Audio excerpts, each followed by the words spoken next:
since I've had so many people asking me to do the story of the Raygun, your wish is my command. Today for you, I'm going to be giving you the story of the Raygun. This is going to be a new series on the channel where we take a look at the weapons. So far, we have a character history series, we have a series on the storyline, we have the top 5 videos, the Easter eggs you didn't know. We've got quite a few things going on right now. Since you guys want to know about the weapons, well, how about we start a whole new freaking series on it? I don't know what to call it, so if you guys could leave your ideas and theories and whatever in the comments section below, and hopefully I could use some of them. But anyway, like I was saying, so a load of people in the previous video, actually so many, asked me to do a video on the Raygun, so here it is. If you're going to enjoy the video, a like rating would be very much appreciated. Of course, you don't have to if you don't want to. It just really helps me out. Make sure you subscribe if you haven't already. Without further ado, let's get straight into the video. Here we go. So back during the late 1930s, early 1940s Darice, when Maxis created Group 935 and it was fully operational, the ideology of this group was to improve conditions for human living. But as we know, quickly that objective was thrown out of the window, and Dr. Maxis, the leader of Group 935, was forced to change what Group 935 was initially supposed to be all about. Because of the lack of funding, because Maxis and Group 935 are running out of money to do experiments, he was forced to go to the Nazi Party to sign a deal with them in which Group 935 would provide the Nazis with equipment, for example weapons, teleporters, and create a zombie horde to help the Nazis win the war, and in return the Nazis would provide Group 935 with funding to do the research they needed. So this deal was signed, and now the Nazis and Group 935 were working together. With Maxis now having the funding he needed, they could now get to work. Meanwhile, at the same time, Group 935's allies, Division 9, were doing their own research and experiments at the swamp in Shinonuma. Division 9, using some element 115 they had, used this element to do all different crazy experiments. Not only did they want to do research on anatomy and experimenting on people, but they also wanted to create weapons with this element, and one weapon they wanted to create was the Raygun. Our allies in Division 9 have made great strides with their own research and development. Though I must confess to having had my own doubts regarding the feasibility of their more ambitious weapons designs.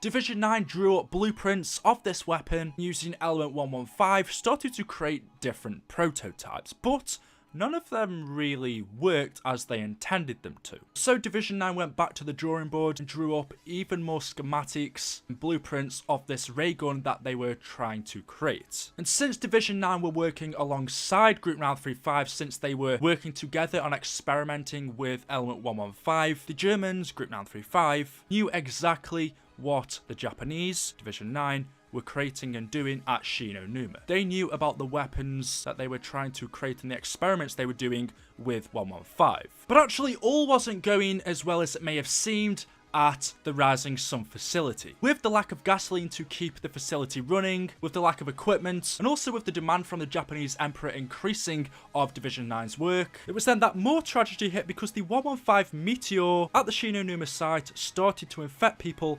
working at the Rising Sun, causing them to lose the facility. Whilst the loss of the Rising Sun facility was unfortunate, the Emperor was so impressed by Division 9's research and the work they had done in the short amount of time that he approved construction of the new Division 9 facility on the island of Pompeii, which is Zetsubo no Shima. And so Division 9 abandoned the Rising Sun facility and moved to their new one on the island. With the Rising Sun facility now abandoned, because Division 9 were in such a hurry to leave, this also forced them to leave behind some of their equipment and blueprints. One of these blueprints they left behind was of the Raygun. Meanwhile, Group 935 at Darice were running low on element 115.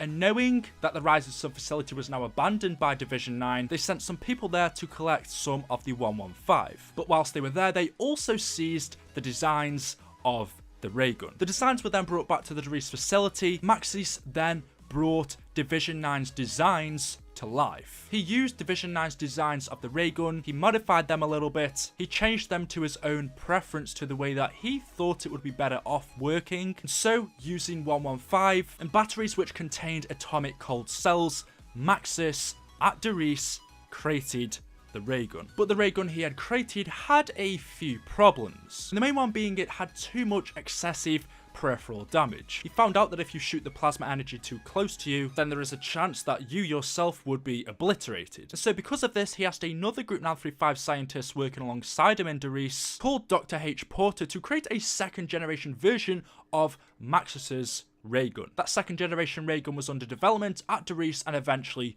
created, and it was called Porter's X2 Raygun. Porter not only reduced the peripheral damage, but also he actually increased the damage it would do. Meaning now at Doris they had created two versions of the Raygun. Maxis and his original one, and then H. Porter improved on it, creating a more powerful, better version called Porter's X2 Raygun. And that is the story of the Raygun. Maxis created the original, and another scientist at Doris created a better version of it called the Porter's X2 Raygun. Hence, when you pack-a-punch the Raygun, it comes out as Porter's X2 Raygun. The pack-a-punched one is his upgraded version, the one that Porter created. The normal one that we use is the one that Maxis created. There we go, guys. That is the story of the Raygun. Hopefully you have all enjoyed. Thank you so much for watching the video. If you want to leave a like rate, and if you haven't already, that'd be very much appreciated. Make sure you subscribe for more zombies videos on the channel. Let me know your thoughts on what other videos you would like to see in the comments section below. And of course, I will see you all in the next video. Thank you for watching, and goodbye.